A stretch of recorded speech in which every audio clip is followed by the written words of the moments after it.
Iya. Tapi selama ini bisa tertangani semua paket-paket itu ya.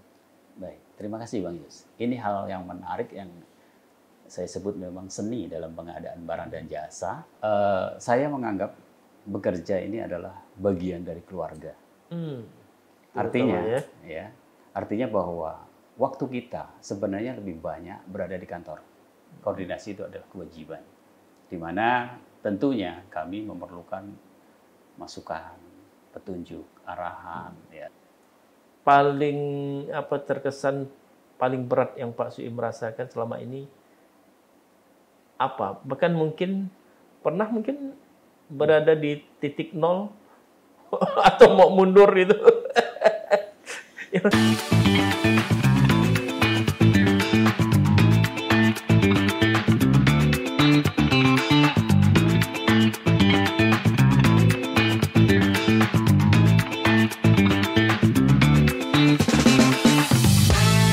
Sejenak kita dialog asik. Halo sahabat Sekda Podcast, jumpa lagi kita untuk sejenak kita berdialog asik. Kali ini kita bersama Pak Suim. Beliau adalah Kepala Bagian Pengadaan Barang Jasa di Sekretariat Daerah Kabupaten Kuburaya. Selamat siang Pak Suim. Selamat siang Bang Yus. Gimana kabar? Alhamdulillah sehat Bang Yus. Sehat ya? Ya. Keluarga sehat semua? Alhamdulillah sehat. Pak Suim tinggal di mana? Saya tinggal di Jalan Danau Sentarum, Pak. Pontianak ya? Budi Mulya. Pontianak. Bolak-balik lumayan nih. Jalur macet juga itu ya? Ya, sekarang dari Sentarum, macet ya. Pontianak ya. Kalau istri? Istri saya kebetulan mengajar di madrasah. Pegawai juga? Ya. Oh, guru ya? Alhamdulillah. Putra-putri berapa? Anak saya 3, yang satu, yang 2 sudah kuliah, selesai kuliah, yang 1 masih SD. Oh, jauh ya? Jauh. Ada yang sekitar tapi ya 19 tahun. Iya. Titipan dari Allah. Di Pontianak semua yang selesai kuliah juga di Pontianak semua. Iya. Ya, syukuri. Iya. Ya, punya anak-anak yang tapi lumayan menarik ini jaraknya ya. Jadi kalau Tuhan berkehendak mau ngasih nggak bisa nggak ya? Iya. Ya, alhamdulillah. Kalau sehari-hari selain di kantor kumpul keluarga, kan lumayan sibuk juga Pak Suim di pengadaan barang jasa nih. Bahkan kerjanya bisa sampai tengah malam juga ya, karena sistem online ya.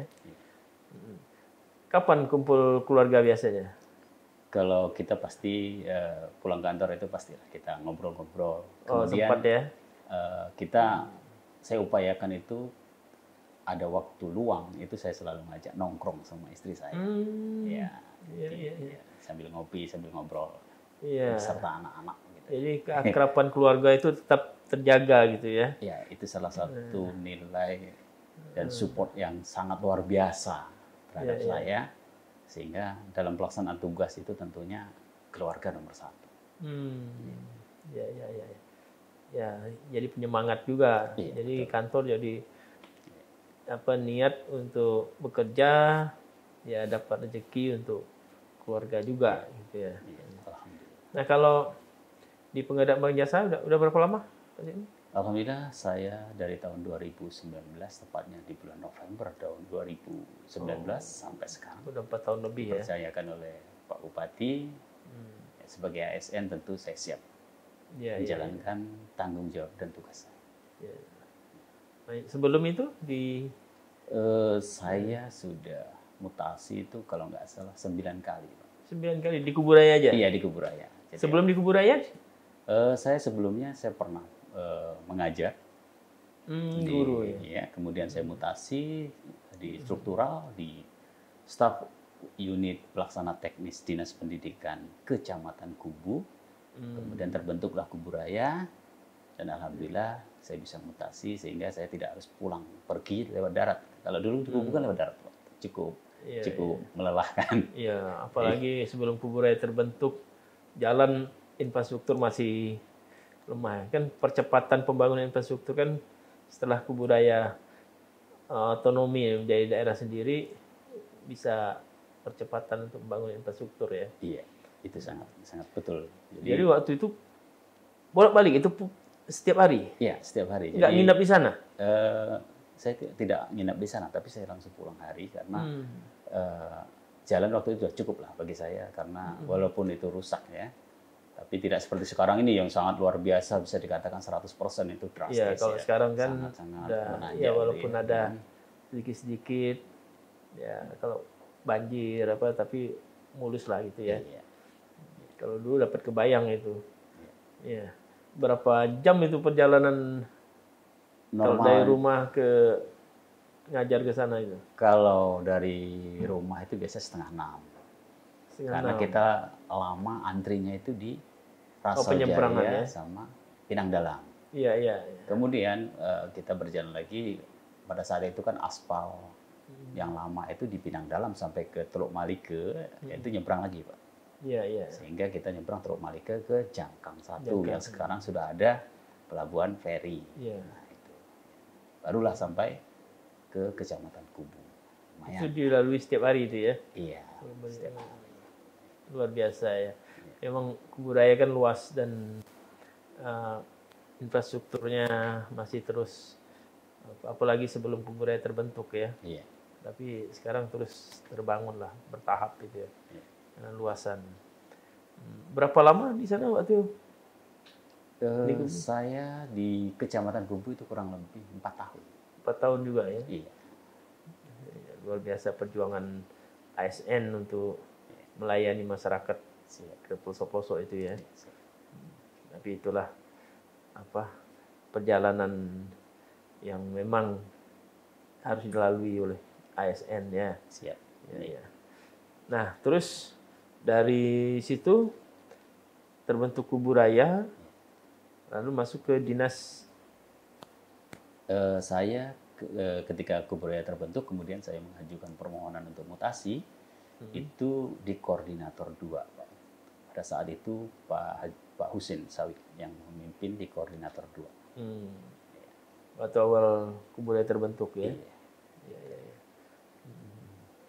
Nah, terus tadi berapa 9 kali Iya. mutasi itu ya. Iya.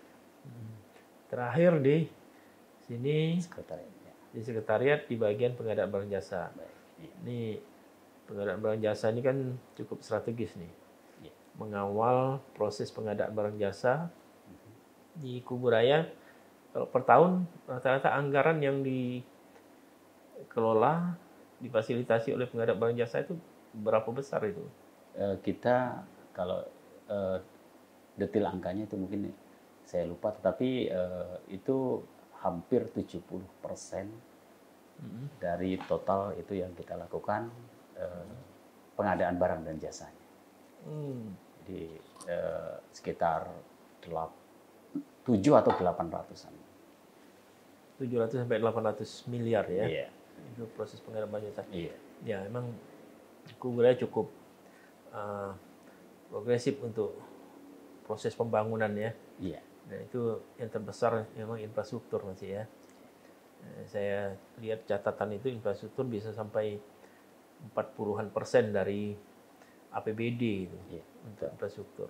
Padahal kewajiban daerah sesuai dengan undang-undangnya kan infrastruktur itu ya 25% aja ya. Betul. Tapi karena Kuburaya kepengen cepat membangun, jadi perbesar itu ya. Siap. Nah, ini tantangan sendiri bagi prosesnya. Kalau dukungan staf secara struktural berapa ada subbagian? Baik. Terima kasih Bang Yes. Alhamdulillah kita disupport sama teamwork saya yang terbagi dalam 3 subkor. Pertama adalah subkor pengelolaan pengadaan barang jasa, kemudian subkor LPSE dan subkor pembinaan dan advokasi pengadaan barang dan jasa, kemudian total ASN dan non ASN yang ada di bagian pengadaan barang jasa itu berjumlah 18 orang. Dengan rincian detailnya itu adalah terdiri dari 6 jabatan fungsional pengelola pengadaan barang dan jasa, dan sisanya adalah yang bertugas yang artinya ditempatkan untuk bertugas melakukan pengadaan barang dan jasa yang sedang dalam proses alih jenjang atau perpindahan dari Japung lain ke Japung pengadaan barang dan jasa. Ya. Itu sudah cukup itu 18 personil yang ada. Jika kita melihat dari rekomendasi dari LKPP itu tadinya adalah 12 dengan rincian adalah 4 Japung Madya, kemudian 8 Japung 6 Japung Muda dan 4 Japung pertama itu sudah cukup. Kita alhamdulillah sudah cukup. Sudah cukup. Ya, namun dengan penghitungan jumlah paket kita yang rata-rata di atas 100 paket, maka dilakukan penghitungan kembali oleh LKPP. Rekomendasi terakhir kemarin di Januari itu kita mendapatkan formasi kembali itu 26 jabatan fungsional pengadaan barang dan jasa. Ini yang menjadi kesulitan hampir kami 2 kali lipat itu ya. Iya. Nah, ini pemenuhannya tentulah perlu komitmen bersama bagaimana upaya ini. Nah, salah satunya sudah dipenuhi di tahun 2023.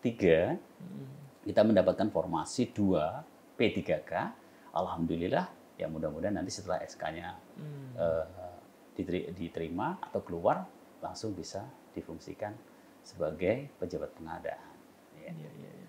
Oh, dinamis gitu sesuai dengan apa jumlah paket itu ya pengadaannya. Iya.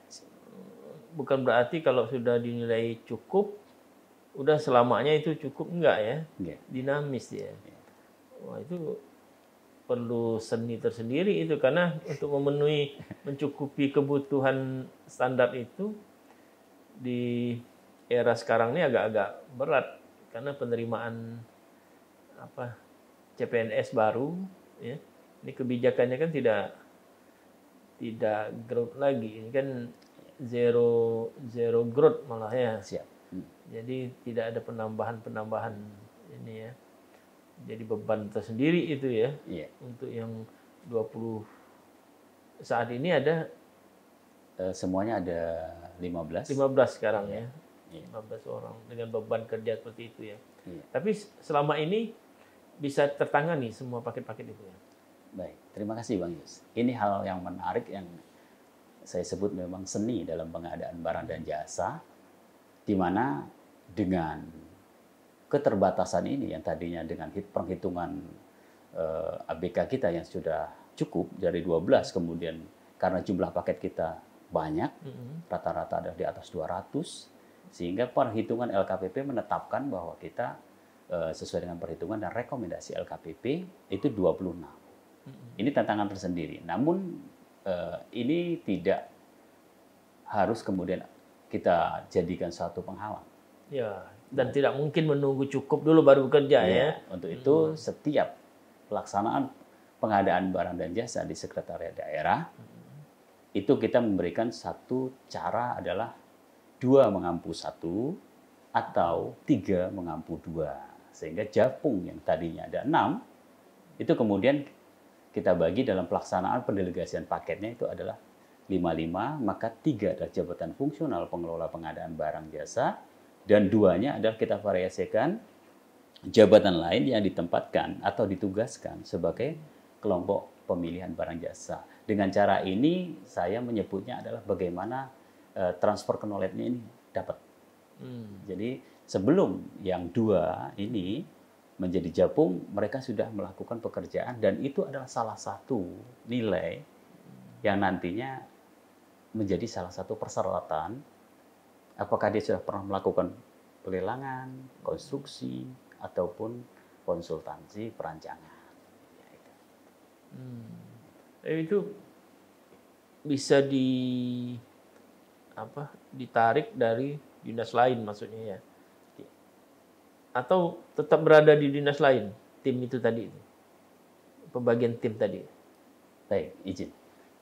Terima kasih, Bang Yus. Jadi ada beberapa cara yang kita lakukan tadi, namun yang harus kita pahami bersama adalah kita tidak lagi ad hoc.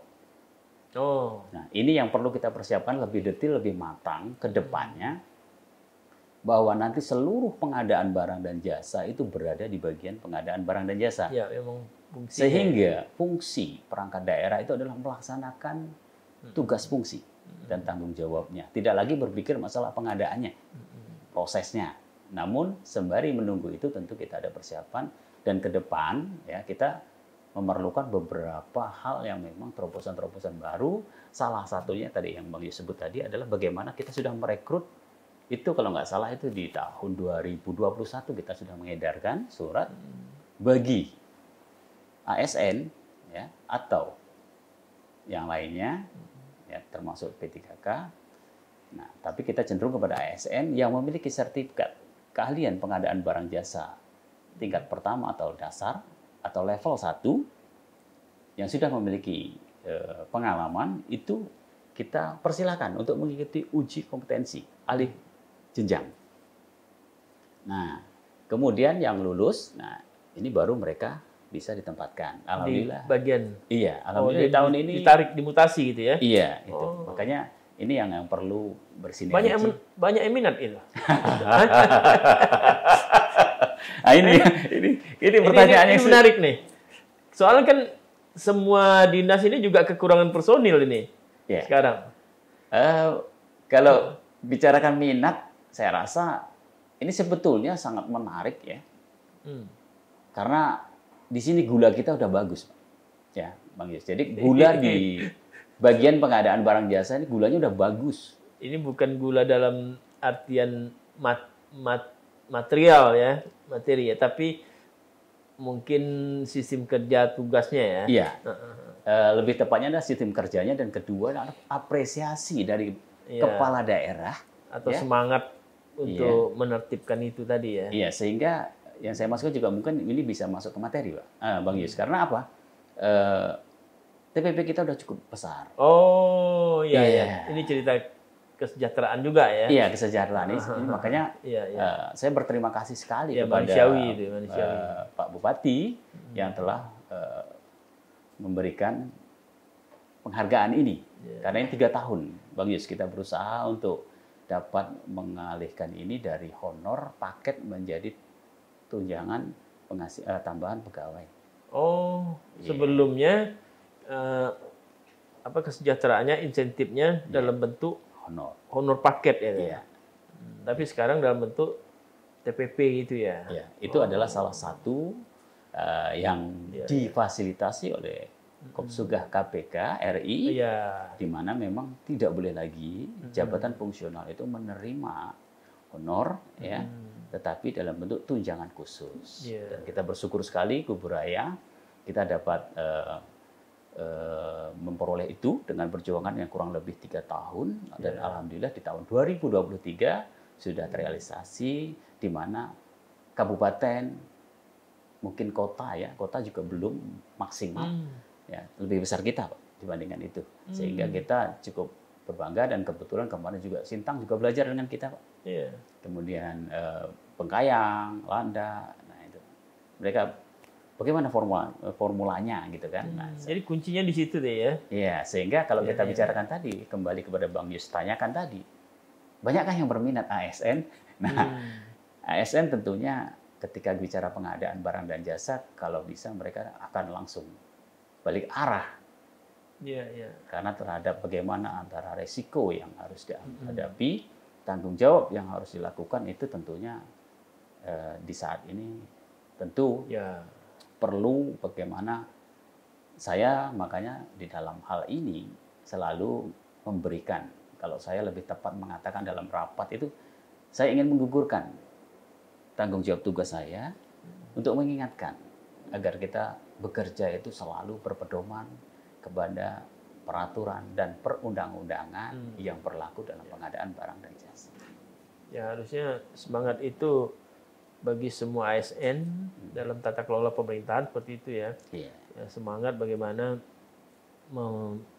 mengawal implementasi tata kelola pemerintahan yang bersih, profesional, yang bebas dari KKN tadi, itu terus diarahkan ke sana ya.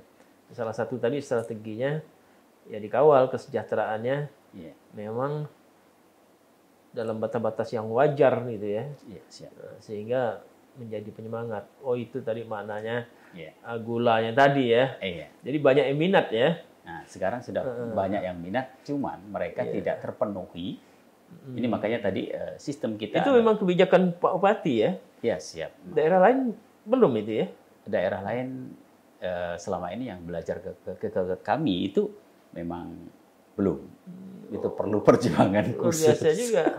Padahal APBD Kuburaya nggak juga besar-besar ya. Tapi Pak Iya. Bupati bisa buat kebijakan Nah, untuk kesejahteraan ASN-nya seperti iya. itu ya. Nah, makanya kemarin juga Sintang belajar ke kita belum lama ya, sekitar seminggu yang lalu. Dibandingkan kita, APBD ini kan 2 kali lipat di Sintang. Iya, betul. Tetapi mereka, mohon maaf, waduh, setengah dari kita. Ya, kita Iya. iya. Kalau ini tadi karena memang kebijakan Pak Bupati untuk kesejahteraan ASN tadi ya. Iya, siap. Dan kita berterima kasih. Ya bukan membanding-bandingkan daerah lain tapi memang Bukan, iya. sesuai dengan apa ya kebijakannya lah ya. Iya, siap. Ya. Nah, kemudian kalau sudah itu kesejahteraan juga wajar gitu ya. Dalam pelaksanaannya anak buah Pak Suim sendiri ini bisa menjalankan tugas selama ini, tidak ada tantangan-tantangan lain. Baik, terima kasih Bang Yus. Untuk beberapa tahun ketika saya masuk ya memimpin di bagian pengadaan barang jasa, alhamdulillah bahwa teamwork kami bekerja dengan baik. Sehingga dengan multikultur tadi ya, kemudian etnis ya, kemudian termasuklah pendidikannya, ini kita berusaha untuk selalu menyatukan satu persepsi bahwa semuanya itu adalah bagian dari kelebihan masing-masing yang kita combine. Kemudian kita menyatukan bahwa ini adalah tanggung jawab tugas yang harus dilaksanakan. Dan tidak boleh ada pemikiran egois, salah satu misalnya, sehingga menganggap ini berat. Tidak. Semuanya kita diskusikan. Dan saya sebagai kepala bagian tentunya ketika Pokja punya masalah, katakanlah menghadapi persoalan ya, persoalan di dalam evaluasi dan lain sebagainya, mereka selalu kita berikan ini seperti ini dan sebagainya dan sebagainya. Sehingga apa yang salah satu Pokja yang mungkin belum dipahami mereka, itu dapat dipahami secara keseluruhan. Karena dengan sekali tayang yang hampir 40 paket itu untuk konstruksi lumayan mengevaluasinya dengan item-item dari rincian pekerjaan itu. Sehingga memang sistem kalau saya katakan tadi itu bagaimana pendampingan dari yang japung barang jasa tadi itu harus melatih ya, kemudian membimbing yang belum japung ini supaya nanti ke depannya ketika ada uji kompetensi perpindahan jabatan dari fungsional lain ke fungsional barang jasa, pertama syarat administrasi terpenuhi dan yang kedua kemampuannya untuk menjelaskan pelaksanaan pekerjaan ini semuanya bisa dilaksanakan dengan baik. Ya. Nah ini menarik ini. Ini terkait dengan kepemimpinan Pak Suim bagaimana memanage ini kan dengan tantangan-tantangan tadi. Nah ini kan membutuhkan seni kepemimpinan ya. Pak Suim sebagai seorang kepala bagian ya. Dengan dinamika tentu masing-masing anak buah tadi punya karakter masing-masing ya kan. Ya. Bahkan mungkin tingkat kemampuan kompetensinya tadi kan tingkat. Jadi ada harapan yang lebih mampu membimbing ya yang teman-teman yang lain supaya kemampuannya ada transfer knowledge ya kan, ada melatih supaya skillnya juga bisa terus meningkat itu ya. Ini kan luar biasa nih memimpin hal-hal seperti ini. Nah, yang Pak Suim lakukan selama ini gimana itu supaya mereka bisa tadi menjadi teamwork yang siap untuk melaksanakan tugas tadi. Baik, terima kasih Bang Yus. Saya menganggap bekerja ini adalah bagian dari keluarga. Hmm. Artinya, Terutama artinya bahwa waktu kita sebenarnya lebih banyak berada di kantor. Oke. Nah, artinya ketika kita berada dalam satu bagian, satu teamwork yang tentunya yang kita inginkan adalah membangun suatu hubungan komunikasi yang intensif, ya, bukan komunikasi yang sifatnya satu arah dari pimpinan. Nah, saya tetap memperlakukan bahwa tidak ada batasan ketika kita melakukan peningkatan kompetensi, ya, karena ini membutuhkan kecermatan, ketelitian, dan kemampuan mengadopsi dari regulasi-regulasi yang ada, terutama peraturan perundang-undangan yang berlaku. Nah, saya selalu mengatakan bahwa ketika kita ada masalah, kita diskusikan.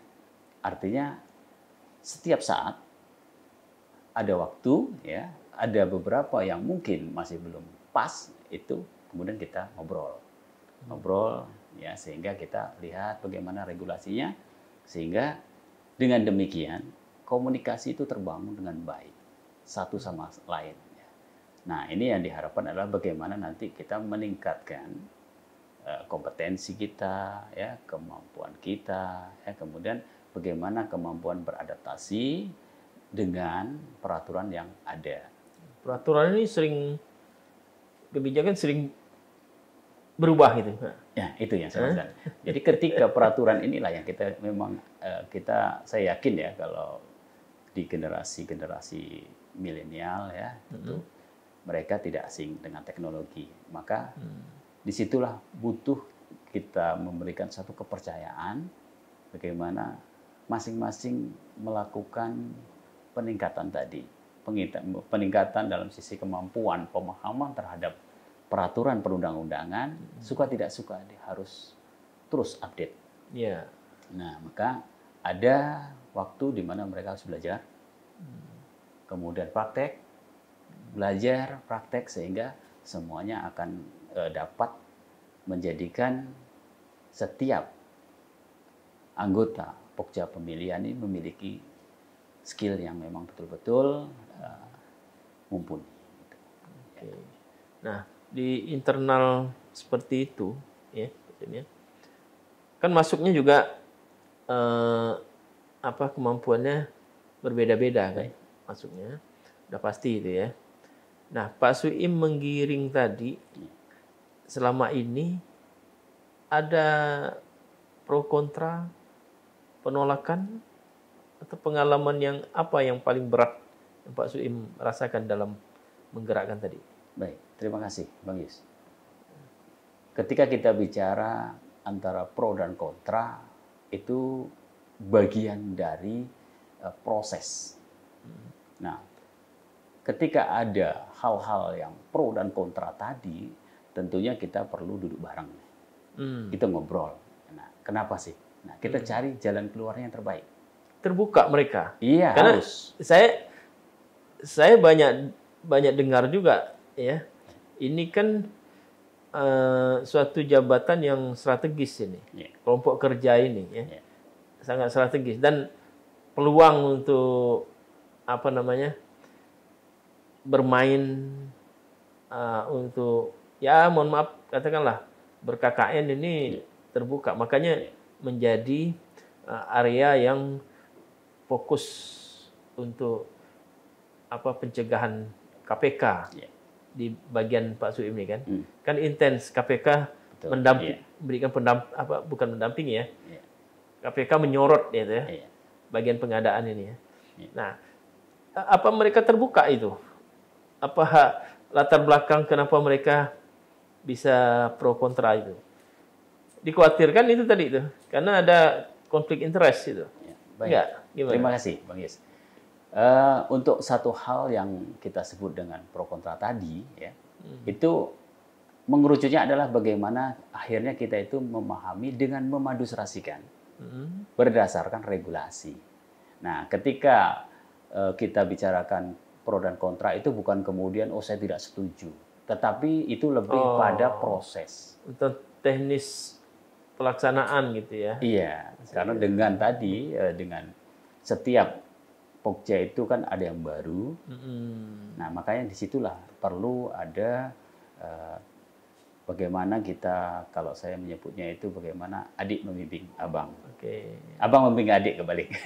Nah, setelah mereka memahami betul, nah kalau untuk satu hal tadi, bagaimana terhadap atensi dari Kopsuga KPK yang selalu 3 bulan melakukan evaluasi di kabupaten, terutama di bagian kami, inilah yang merupakan akar dari semuanya untuk saya sampaikan bahwa ini loh.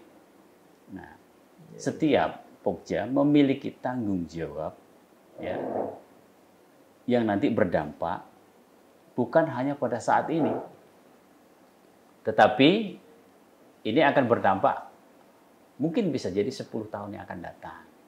Nah, ini ketika dalam melaksanakan tugas, maka tidak ada lagi nanti pertama adalah tidak cermat, ya, kemudian tidak update terhadap regulasi.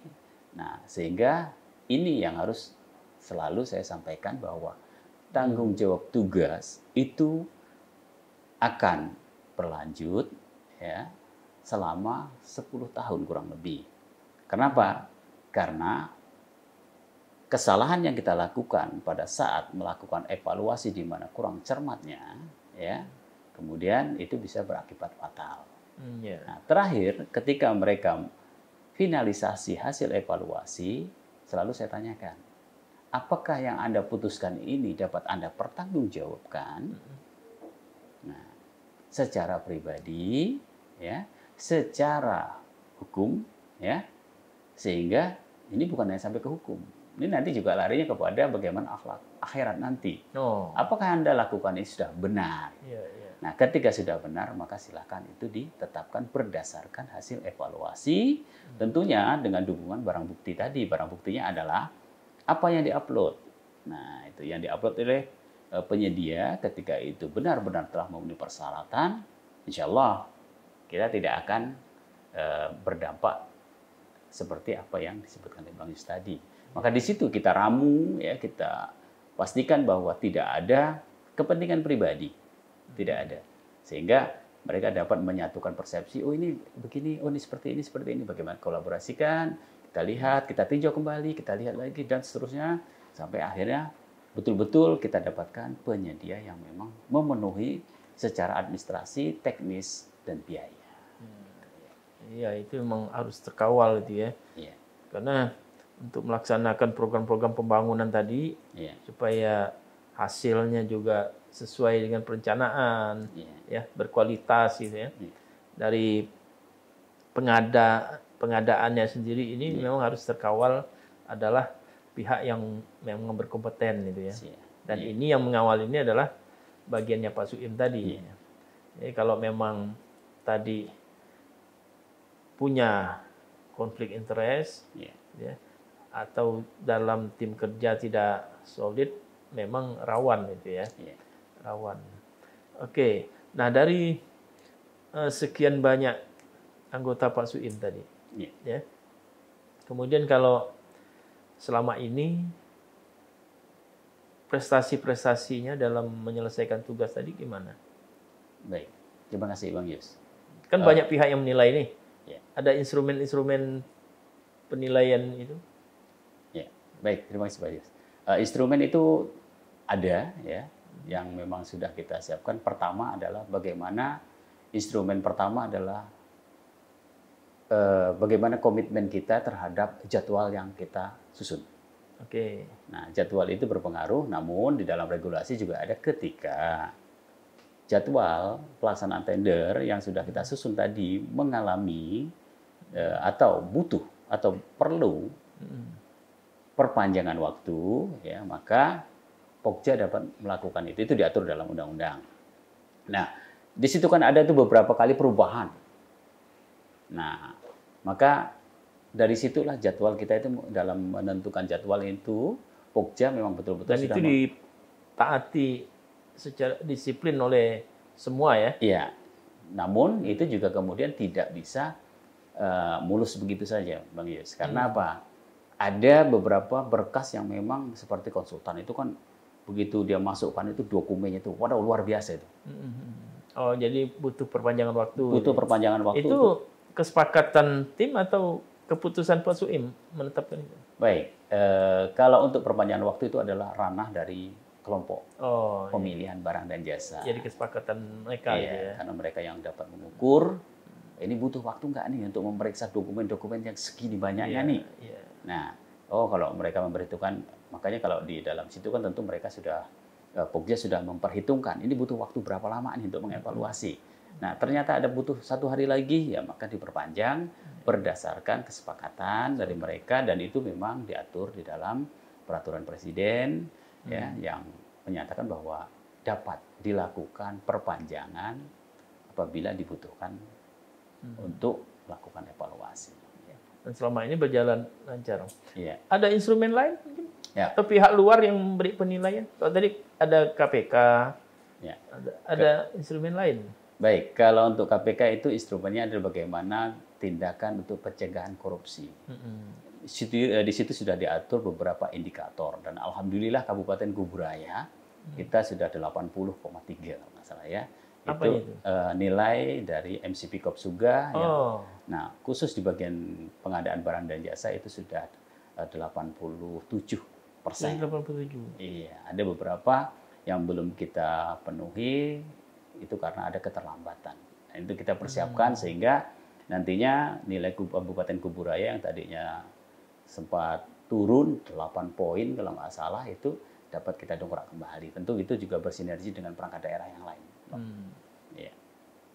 Kalau pembinaan dari pusat sendiri, dari LKPP atau gimana? Ada instrumen pembinaan atau kontrol tersendiri? Ya, baik. Terima kasih Bang Yus. Terkait dengan bagaimana pembinaan LKPP terhadap Jabung Pengadaan Barang Jasa ini terus intens. Setiap tahun dilakukan pembinaan, sehingga ini adalah bentuk-bentuk bagaimana meningkatkan kompetensi diri pejabat pengadaan, Pokja, ya, pejabat pembuat komitmen, termasuk juga pengguna anggaran. Ini dilakukan, cuman kita ini kan udah kebiasaan nih Bang Yus. Kadang-kadang kita kurang kreatif. Saya katakan kurang kreatif, kita malas untuk membuka portal PPSDM, LKPP. Itu ngeling sesuai dengan kebutuhan. Nah, seperti yang saya lakukan di tahun 2023, 2022 dan 2023 yang lalu. Saya butuh seperti ini. Maka kita bisa melihat di portal LKPP ya, itu bagaimana kita ingin meningkatkan kompetensi kita masing-masing. Baik itu dengan, kalau di LKPP itu gratis, Bang Yus. Nah, kalau yang berbayar itu dilakukan oleh lembaga swasta yang memiliki kewenangan yang dituju oleh LKPP. Nah, ketika kita sebagai pelaku pengadaan memerlukan kompetensi yang perlu kita tingkatkan, kita tinggal daftar saja di situ. Oh, formasi mana yang dibuka? Sebenarnya pembinaan dari LKPP sudah cukup banyak yang dilakukan. Dan alhamdulillah juga perlu disampaikan bahwa kita Kabupaten Kuburaya pada tahun 2023 yang lalu, kita adalah kabupaten pertama ya, kota kabupaten yang pertama di Kalimantan Barat yang sudah melakukan bimbingan teknis PPK tipe C. Ya, ini. PPK tipe C. Ya, itu adalah untuk PPK yang melaksanakan tugas-tugas rutin seperti pengadaan barang jasa. Nah, nanti diharapkan kita akan meningkatkan lagi untuk PUPR, kemudian Dinas Pendidikan, kemudian Dinas Perhubungan, kemudian Dinas Kesehatan, ini besar dan sekretariat yang melakukan pekerjaan konstruksi. PPK-nya ini akan meningkatkan lagi ke tipe B, sehingga kita sudah memenuhi, dan mudah-mudahan nanti ketika ada perubahan kewajiban wajib di tahun nanti yang kita nggak tahu ya, nah itu kita bisa terpenuhi kompetensi itu. Ya. Jadi terus tingkatkan standar kompetensinya ya. Iya. Nah kalau di luar itu kan banyak ini, ini kan terkait dengan pihak ketiga lah, gimana ya kan? Nah ini kira-kira sering protes ya?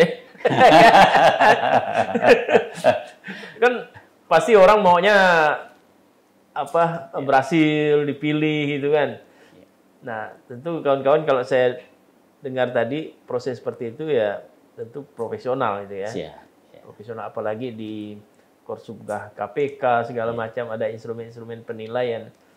Nah, gimana Pak Suim menyikapi apa ya pihak-pihak yang tentu yang ingin menang gitu dalam prosesnya nih. Baik. Ini kan sekarang sistem juga sudah digital semua nih ya. Iya. Nah, gimana nih? Baik. Masih sering komunikasi nggak? Baik, terima kasih Bang Yus. Setiap penyedia ya yang mengikuti pengadaan barang jasa melalui tender itu tentunya berharap bisa menang. Namun ini juga harus kita lihat ya. Ada beberapa penyedia yang kadang-kadang ini tidak sama dengan Pokja. Artinya mereka tidak update regulasi. Oh. Nah, di bagian ini mungkin di sesi nanti juga inilah sebetulnya menjadi tanggung jawab kita.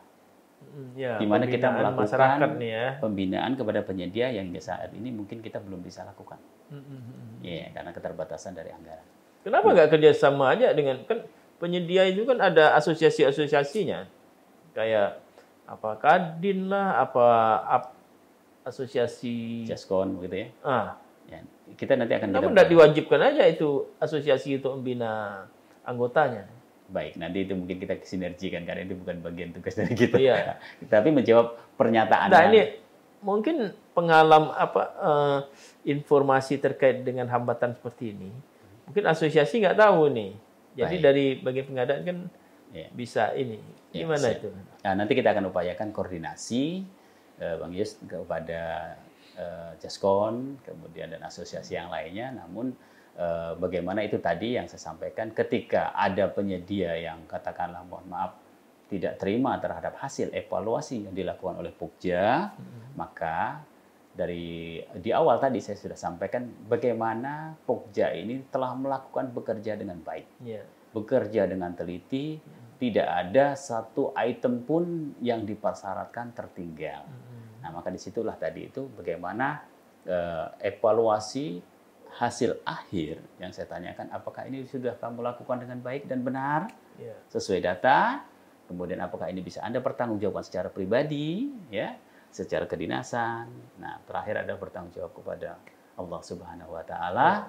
Nah, inilah yang tentu menjadi titik awal dari mereka menetapkan ini. Nah, ketika ada para pihak yang tidak bisa menerima meskipun itu kita, kalau saya mengatakan ini wajar karena apa ya, perlu proses pembinaan pada penyedia ya, karena merubah cara berpikir itu seperti dikatakan Bang Yus tadi, kita ini sudah online nih, tetapi mereka masih belum yakin dengan keputusan kita. Justru kita sebenarnya lebih mudah membuktikan itu. Kenapa? Seperti saya asumsikan adalah bagaimana kita mengirim WA. Apa yang kita kirim itu kan sudah kita bisa lihat kembali. Nah ini. Dan trackingnya jelas ya. Nggak bisa ditarik ya. Beberapa di antara penyedia itu karena tidak memenuhi itu. Sehingga ketika kita klarifikasi itu, ya kita minta datang admin dia yang mengupload, memang banyak kesalahan yang dilakukan oleh mereka. Maka ini justru menguntungkan bagi Pokja ketika kita menggunakan teknologi ini, ya, sehingga trackingnya kita mudah dibaca.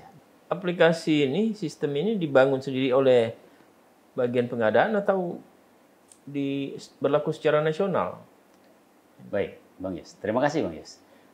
Aplikasi yang kita gunakan dalam proses pengadaan barang dan jasa, terutama untuk tender, itu sudah difasilitasi oleh LKPP Republik Indonesia yang digunakan oleh seluruh pemerintah daerah KLDI. Jadi berlaku secara nasional ya. Jadi tidak ada yang dikembangkan oleh kita. Kita tinggal make. Kita tinggal make. Ya, ini kan artinya kita tinggal memakai, nah penyedia tinggal masuk ke sana. Terus Pokja tadi tinggal melakukan tugasnya, mengevaluasi dan sebagainya itu tadi ya. Nah, di dalam pelaksanaan sendiri aplikasi ini selama ini sangat mendukung ya. Karena takut ada komplain dan lain sebagainya. Sering trouble. Baik. Terima kasih Bang Yus. Terkait dengan bagaimana aplikasi ini digunakan, ya sistem ini sudah 100% ini sangat baik.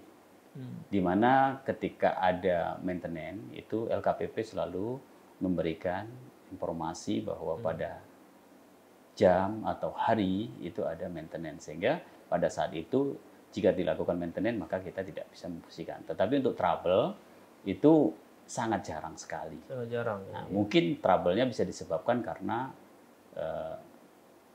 WiFi kita yang mungkin tidak support. Gitu.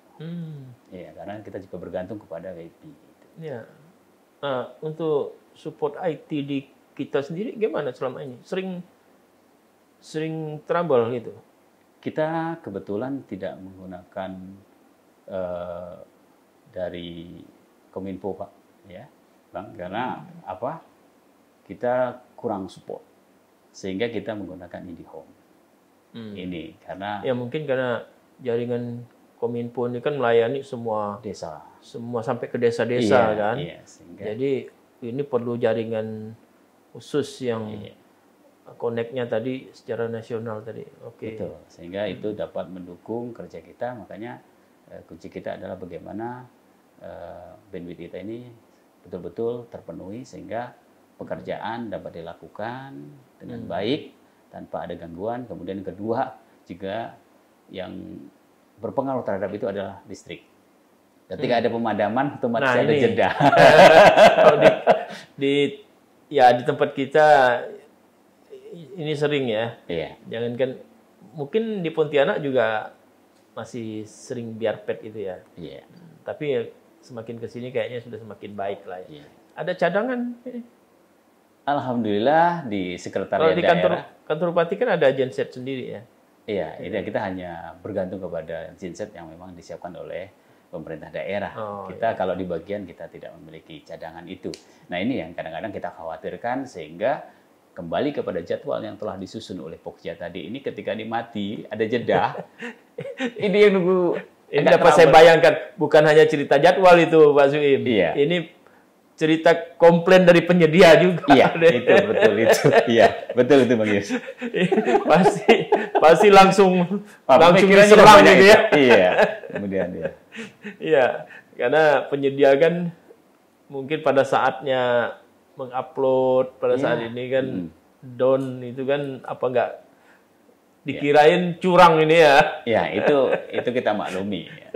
Namun satu hal yang perlu saya tambahkan di sini bahwa kita untuk server kita, colocation kita itu adalah dengan pihak swasta ya di Jakarta. Sehingga mohon maaf kalau untuk bicara kembali bahasa-bahasa mungkin yang tidak dipahami, kita bermain di server dan lain sebagainya, itu bisa saya katakan 100%. Ini di swasta tapi safety ya? Safety, sangat-sangat safety. Profesional swastanya dan itu diikuti oleh lebih dari 100 kabupaten kota yang memang profesional ya. Di-colocation-kan di sana. Gitu. Iya. Ya. Ya, ini dapat saya bayangkan apa dinamikanya tadi ya. Ya, karena pasti penyedia dari mana-mana bisa akses itu ya, bukan hanya dari Kuburaya kan. Betul. Se-Indonesia bisa masuk gitu ya, bisa ikut. Sering ya dari luar ikut tender di Kuburaya. Ya, kita karena ini tender terbuka bagi penyedia seluruh Indonesia, maka tidak ada pembatasan. Ya. Namun lebih dari itu adalah apakah penyedia tersebut dapat memenuhi persyaratan administrasi dan teknis yang memang dipersyaratkan. Waktu juga ya. Iya, itu. Ya. Apalagi teknis pelaksanaan di lapangan ya. Ya. Kalau dari luar harus memobilisasi teknologi untuk peralatan untuk pelaksanaan proyek di lapangan, hitung-hitungan juga mereka ya. Ya, itu juga menjadi faktor yang memang harus diperhitungkan karena mungkin lokasi yang mereka belum pahami dengan letak geografis Kuburaya ini. Dilihat, oh dekat Sungai Raya, ya kan? Nggak taunya ada di ujung Gunung Tamang dan lain sebagainya. Itu kan mereka tidak pahami itu. Nah, mungkin ini ya tentu kewajiban kita adalah bagaimana melaksanakan tender ini. Tapi tetap terbuka gitu ya. Itu tetap terbuka, tidak bisa kita mencegah. Pernah kejadian nggak yang memenangkan tender dari luar, begitu pelaksanaan dia tahu cerita Pak Suim tadi, tahu kondisi itu akhirnya mundur? Ada beberapa itu dari luar Provinsi Kalimantan Barat, khususnya pada pelaksanaan pekerjaan non konstruksi ya. Karena dengan perhitungan tadi sehingga mereka tidak berkontrak. Oh. Iya, karena mereka nggak tahu itu. Nah, tadi. kalau kondisi gitu itu kan merugikan daerah itu ya, yang tadi mau percepat pembangunan akhirnya terhambat itu. Begini Bang Yus. Jadi kita kan ada calon pemenang 1, ya. Kemudian ada calon pemenang cadangan 1, 2, dan 3. Oh iya. Nah, ketika calon pemenang 1 tadi ini ya bisa dikatakan tidak menandatangani SPBJ atau melaksanakan kontrak tadi, atau tidak melaksanakan menandatangani dan melaksanakan kontrak, atau mungkin membatalkan kontrak, maka kita bisa melakukan lagi dengan pemenang cadangan 1 dan seterusnya. Itu memang sudah diatur. Cara berurutan itu ya. Iya, sehingga ini tentunya tidak menghambat pelaksanaan dari tujuan pembangunan yang ada di Kabupaten Kuburaya. Ya. Kalau dari dinas sendiri gimana nih? Kan tadi kita kan mesti update juga pengetahuan, ya kan? Nah, kalau dari dinas sendiri bersinergi dengan proses ini, selama ini nggak ada masalah. Artinya nyambung aja gitu. Baik, terima kasih Bang. Atau malah lebih banyak protesnya dari penyedia. Gimana?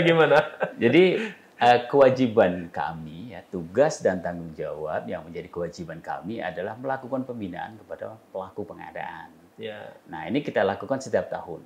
Pembinaan itu mulai dari pejabat pengadaan, ya, kemudian pejabat pembuat komitmen, pengguna anggaran, kita selalu melakukan bintek. Ya. Nah, bintek ini tentunya kita mendatangkan narasumber yang kompeten di bidangnya dari LKPP, sehingga inilah semestinya dilakukan sebagai update knowledge-nya tadi oleh perangkat daerah dengan mengirim itu. Nah, tentu kalau di dalam hal ini kewajiban sebagai pelaku pengadaan secara sadar dan mandiri itu harus ikut. Dan alhamdulillah di tahun 2023 kita sudah melaksanakan itu dengan peserta sekitar 200-an pelaku pengadaan. Dari semua dinas itu ya? Dengan cara inilah kita akan melakukan transfer knowledge kepada perangkat daerah sehingga ini akan nyambung. Karena apa yang kita pahami di bagian pengadaan barang jasa, kemudian kita tidak melakukan pembinaan tadi yang seimbang kepada perangkat daerah juga nggak akan update. Ini menjadi persoalan dan saya yakin untuk ini pasti terutama ya di perangkat daerah yang cukup besar anggarannya itu pasti mereka update. Ya, untuk kepentingan kelancaran program mereka juga ini ya. Iya, kan bagian pengadaan ini kan hanya memfasilitasi proses penyedia. Iya, siap. Penyedia barang jasanya ya. Iya. Jadi memang harus sama-sama proaktif gitu ya. Iya. Kalau istilah Pak Bupati ya sama-sama dikepung bakul ya. Iya, itu. Ya, itu menarik. Itu istilah yang membumi, sederhana, tapi merakyat dan mengcover semua makna kerjasama itu ya. Iya.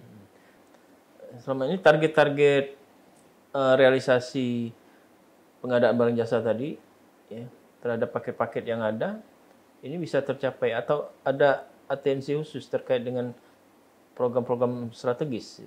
Baik, terima kasih Bang Yus.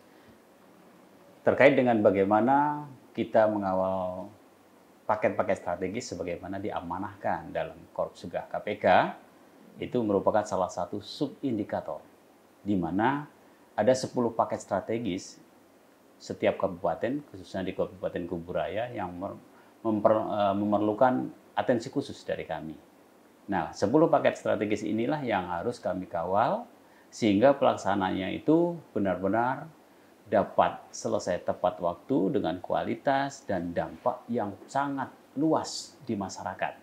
Nah, 10 paket strategis inilah yang kemudian menjadikan salah satu yang mendukung ya dari visi dan misi Bupati sehingga dalam pelaksanaannya nanti seluruh perangkat daerah akan memprioritaskan ini. Bukan berarti kemudian paket-paket yang lain diabaikan, tidak. Tetapi ini adalah dipilih dari dasarnya adalah pertama dari nilai terbesar dari paket tersebut, kemudian konstruksi ya tentunya dilaksanakan pemilihannya melalui tender dan memiliki dampak yang sangat luas terhadap manfaatnya bagi masyarakat.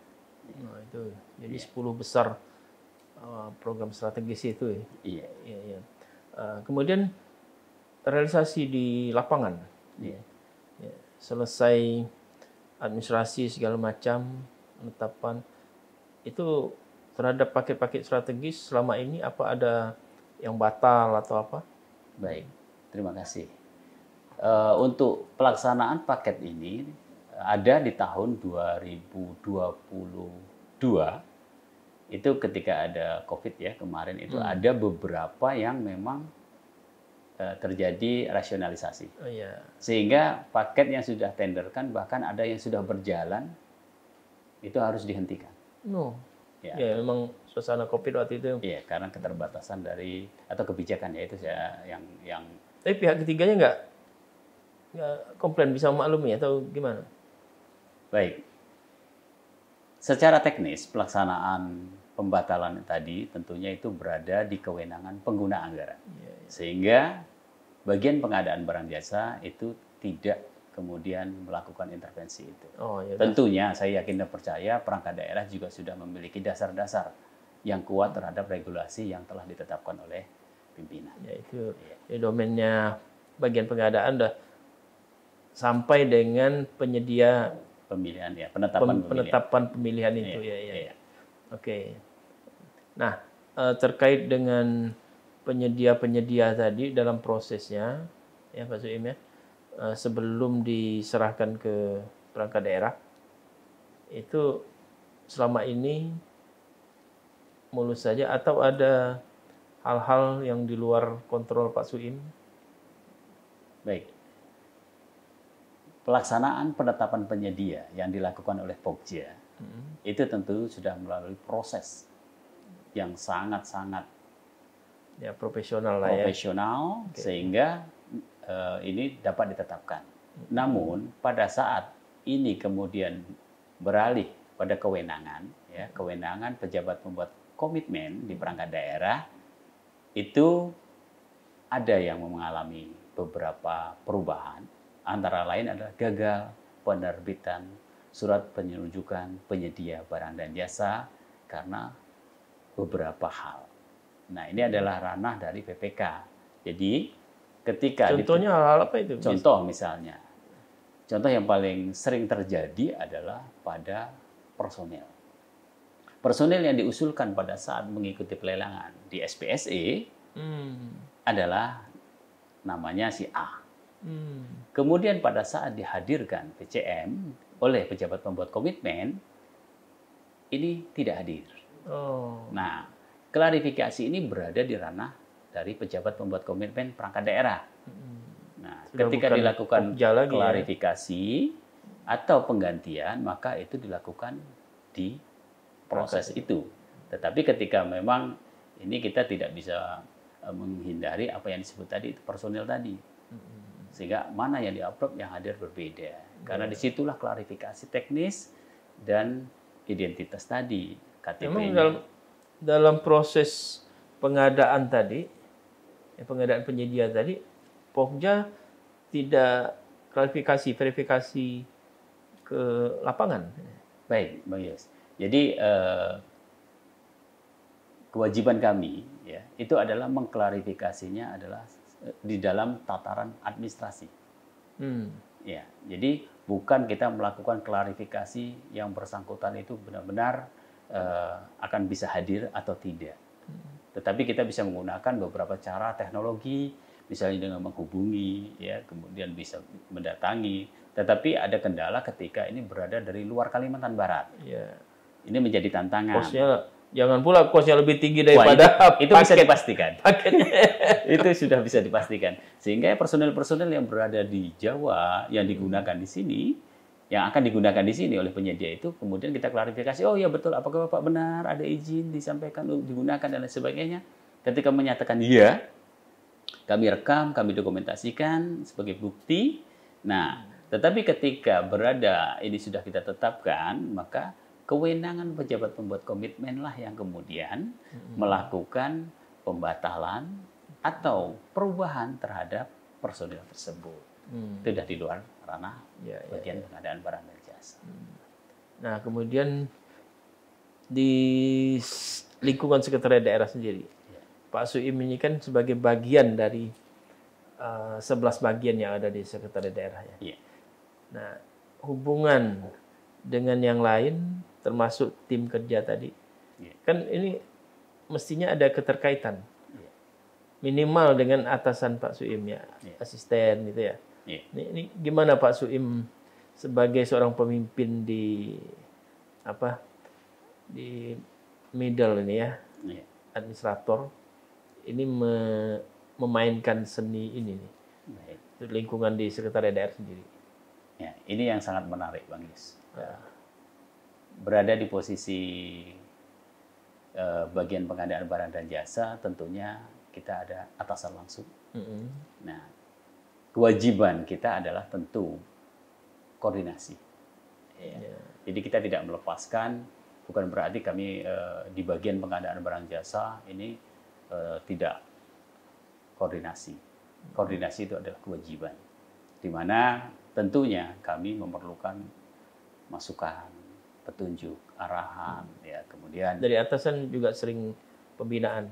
Ya, di keasistenan 2 ya itu cukup baik ya, dan ini sangat intens, di mana komunikasi itu bukan berarti harus kita langsung tatap muka, tapi ketika ada hal-hal yang memang perlu di WA-kan atau dengan teknologi kita sudah cukup itu. Nah, kemudian yang satu lagi yang sangat menarik bahwa tentunya di bagian pengadaan barang jasa ya saya tentu harus berkoordinasi dengan pimpinan. Nah, ini yang menjadikan semuanya akan bisa berjalan dengan baik ya sebagaimana tugas dan tanggung jawab masing-masing gitu. Kalau dengan mitra-mitra yang lain, yang dengan bagian lain, apa kurang ini hubungan kerjanya? Baik, untuk terkait dengan bagaimana di sekretariat daerah dengan bagian lain, saya cukup baik dalam hal ini kapasitas kita bagaimana komunikasi kita, membangun pengadaan. Karena tanpa support dari bagian-bagian lain, indeks tata kelola pengadaan kita yang saat ini sudah kita pertahankan 2 tahun baik, itu tidak akan tercapai. Salah satunya adalah buktinya adalah bagaimana di sekretariat ini dapat kita melakukan pengadaan itu lebih dari 85% menggunakan online system. Ini cukup sangat baik ya, sehingga kita akan melakukan peningkatan terus. Nah, untuk itu kita pasti membangun suatu komunikasi yang baik di semua bagian pengadaan barang dan bagian yang ada di sekretariat ini. Ini tuh nggak bisa. Pasti ada keterkaitannya. Misal bagian umum, support apa itu ya. Iya, itu pasti. Sarana prasarana, terus administrasi kepegawaiannya di bagian pegawaiannya, bagian umumnya. Itu memang betul, Bang Yus. Jadi alhamdulillah kita di tahun ini kita ada alih jenjang dari pertama ke muda itu ada 3. Ada 3 orang ya. Itu betul-betul kerjasama kita di bagian TU pimpinan, bagaimana pengusulannya, ya. Kemudian di BKP SDM, bagaimana kita pengusulannya, itu kita bersinergi dan saya rasa kita semuanya memiliki keterkaitan yang memang tidak bisa terpisahkan dari satu bagian yang sebagaimana disampaikan Kepung Bakul tadi. Tanpa itu kami pincang, pasti tidak akan bisa mencapai itu. Ya, karena masing-masing punya fungsi, punya tugas, tanggung jawab ya. Iya, betul. Untuk saling keterkaitan dalam satu organisasi pemerintah daerah ini. Iya. Nah, kalau melihat dari tanggung jawab, tugas, beban Pak Suim tadi ya, ini kayaknya masih di atas rata-rata juga ini, terutama tanggung jawab ya, berhadapan langsung dengan penyedia, dengan pihak-pihak lain, termasuk mungkin ya sering dengan APH, mungkin ada penyedia yang tidak puas sampai ke ranah hukum. Ini mungkin ada juga ya Iya. ke APH gitu. Tapi selama ini berjalan baik aja untuk di Kuburaya ya. Iya. Baik, terima kasih Bang Gis. Jadi terkait bagaimana kita melakukan pekerjaan ini sehingga di awal tadi saya sampaikan bahwa bagaimana kita melakukan dengan baik, dengan teliti, dengan cermat, dengan benar, dengan penuh hati-hati. Saya yakin dan percaya itu nantinya keterkaitan kita ketika ada audit dan lain sebagainya, insya Allah itu akan bisa memberikan argumen yang ada bukti. Nah, terkait dengan bagaimana APH itu adalah kewajiban kita untuk datang, untuk memberikan klarifikasi dan penjelasan sebagaimana yang diminta. Dan itu tentunya kembali lagi kepada bagaimana kita mempersiapkan proses tadi yang dari awal yang tidak kita sadari nanti di akhir tahun atau berapa tahun yang akan datang, maka kuncinya adalah bagaimana kita bekerja dengan penuh tanggung jawab, ya. Dan satu hal lagi, dilaksanakannya upgrade sistem ini berpengaruh sehingga perlu pendokumentasian seluruh dokumen-dokumen yang ada di sistem di perorangan. Itu safety semua dokumen itu ya? Iya. Karena kerahasiaan negara itu ya? Iya, karena kalau itu dokumen tidak negara itu ya? Betul.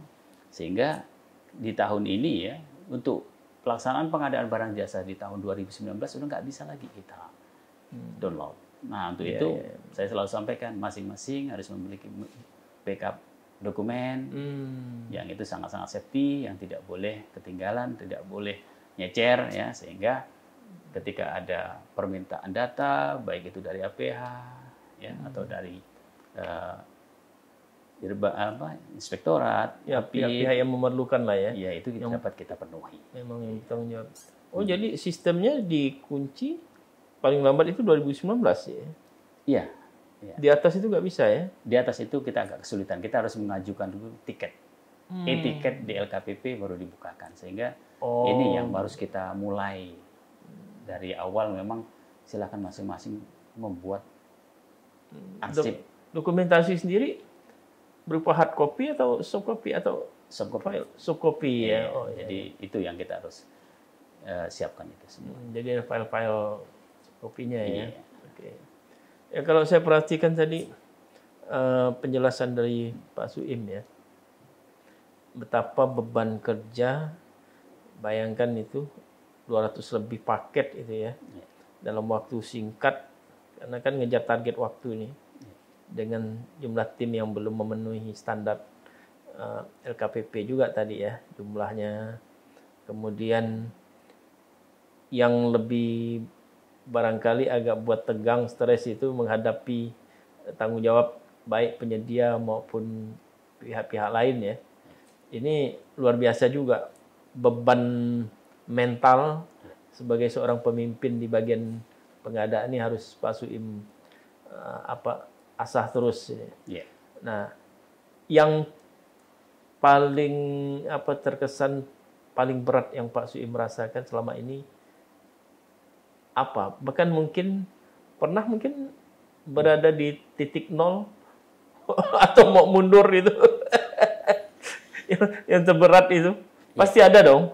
Yeah. Ya, kita dalam bekerja pasti ada titik mungkin ada jenuhnya atau ada beban berat yang membuat kita agak-agak perlu merenung, perlu waktu istirahat. Pasti ada dong, ya. Ada ya? Pernah? Iya. Ada? Itu pasti ada, Bang. Pasti ada ya. Karena... Tapi itu di kantor aja kan? Iya. Dibawa pulang ke rumah juga? Saya berupaya untuk tidak membawa persoalan kantor di keluarga. Oh, itu. Untuk itu makanya saya selalu berusaha bagaimana support istri dan keluarga yang sangat maksimal itu kemudian dapat mengembalikan semangat kita, ya, itu tentu ada. Keluarga support dan memahami kondisi Pak Suim yang penuh dengan resiko itu tadi ya. Betul. Bahkan pernah berada di titik terendah itu ya. Iya, betul. Gimana keluarga mensupportnya? Pertama bahwa itu adalah sebuah komitmen dari kita, ya, artinya dari saya bahwa ketika kita ditempatkan di bagian pengadaan barang jasa, memerlukan satu ketelitian, keikhlasan kerja, sehingga pemikiran yang lain itu harus kita abaikan dulu. Nah, ketika kita berada pada titik nol, di mana kita harus memberikan beberapa hal yang berkaitan dengan tanggung jawab tugas yang sudah berjalan sebelumnya, itu tentu harus diakui bahwa itu membuat saya perlu support dari Dan keluarga support itu ya? Iya, dan keluarga sudah pahami itu, sehingga maka dari itu kita selalu berusaha, saya dan tim saya, yaitu tim-tim dari Pokja dan lainnya, tentunya koordinasi, ya, kerjasama, dan selalu meminta petunjuk dari pimpinan bagaimana kita dapat melaksanakan ini dengan baik. Sehingga insya Allah dengan cara seperti ini, bagi saya ini adalah cara untuk meminimalisir hal-hal yang mungkin ditakutkan ketika yang saya sebut itu bukan kita mikirkan honor, tetapi kita horornya ini. Nah, ketika itu memang ya ada titik-titik di mana menangis itu pasti ada. Ya. Dan keluarga support itu ya, untuk support. Membangkitkan kembali ya. Iya. Pengorbanan bukan hanya Pak Suim sendiri itu. Iya. Itu keluarga juga berkorban di situ. Iya. Luar biasa ya. Tapi Pak Suim optimis ya, memiliki keluarga seperti ini beruntung sekali gitu ya. Iya. Saya bersyukur sekali. Iya, support itu. Apa kalau istri, anak-anak ya tahu bagaimana kondisi Pak Suim, resikonya seperti itu, support yang mereka berikan, kalau memang tidak ada ya memang saya rasa Pak Suim berat juga kalau sendiri berjuang ya. Tapi feedback untuk mereka dari Pak Suim sendiri terkait dengan pengorbanan mereka itu, support mereka itu, saya tetap menggunakan dalam hal ini adalah bagaimana keluarga adalah nomor satu. Gitu sehingga apapun kesulitan yang saya hadapi, dengan support istri yang sedemikian besar, keluarga yang sedemikian besar ini harus saya lakukan adalah perbaikan-perbaikan dalam kehidupan saya, kemudian dalam pelaksanaan pekerjaan saya hati-hati, ya, sehingga kita bersama-sama, ya, istri mengingatkan. Nah, ini yang harus kita laksanakan. Apa yang disampaikan oleh istri tadi, support, dorongan, dan selalu ingat hati-hati kerja dan lain sebagainya. Pasti lagi saya selalu menyerahkan ini kepada Allah Subhanahu Wa Taala, di mana setiap doa saya selalu sebelum memulai kerja dan pulang kerja itu pasti saya lakukan sebagai upaya dan ikhtiar bagaimana kita bisa melaksanakan ini dengan baik. Ya, tetap berdoa gitu ya. Iya, di samping ya saya juga bisa melihat bagaimana Pak Suim, dari cerita Pak Suim tadi, ya kan, bagaimana membangun tim kerja dan keluarga, anak-anak juga sudah bisa selesai kuliah. Tentu itu bukan pekerjaan tugas yang mudah itu ya. Bisa mengantarkan anak-anak sampai selesai gitu ya. Itu tugas seorang ayah yang cukup berat sebenarnya. Ya. Bisa Pak Suim lalui, mengantarkan anak-anak sukses gitu ya. Tentu pernah berada dalam kondisi-kondisi berat itu. Ya, Pak Suim ya. Itu mungkin pada saat-saat itu bisa Pak Suim ceritakan gimana perjuangan anak-anak supaya sukses ini. Terima kasih, Bang Yus. Ini satu hal yang sangat luar biasa yang harus saya syukuri, bahwa kalau kita menghitung dengan kalkulator itu tentunya tidak akan dapat.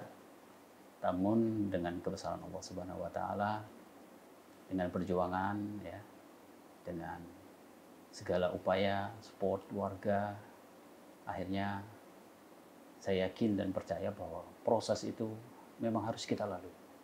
Sehingga alhamdulillah anak-anak bisa kuliah selesai. Ya. Dan anak juga bersemangat itu untuk menerima kondisi, ya, sampai mereka, ya, bapaknya yang bekerja memperjuangkan itu, Ya. Anak-anak punya tanggung jawab tadi untuk mewujudkan cita-citanya sesuai harapan Pak Suim juga tentunya ya. Iya. Harapan ke depan anak-anak gimana nih? Ya. Kalau harapan sebagai orang tua tentunya saya berharap bagaimana anak-anak nantinya dapat mengambil dari satu hal positif. Bagaimana melaksanakan tugas, tanggung jawab sebagai orang tua. Karena saya yakin dan percaya nanti mereka akan jadi orang tua. Ya. Berkeluarga, menyayangi anak dan sebagainya. Mewarisi. Ya, sehingga tentu hal-hal yang positif yang harus diberikan kepada anak sehingga bagaimana kita dapat menjadi keluarga yang sangat harmonis. Gitu. Baik. Terima kasih Pak Suim, ini cukup menginspirasi ya. Semangat kerja bagaimana kepemimpinan Pak Suim, tim kerja terus di keluarga juga. Semoga sukses selalu, ya, sehat selalu, dan mudah-mudahan ini juga menjadi ya renungan untuk semua ASN ya sebagai berbagi pengalaman. Gitu ya. Terima kasih Pak Suim. Terima kasih. Demikian tadi sahabat Sekda Podcast, dialog kita dengan Pak Suim yang cukup asik, menarik, banyak hal, mudah-mudahan bisa menginspirasi. Sampai ketemu di sesi yang lain yang tentu lebih asik adanya. Wassalam.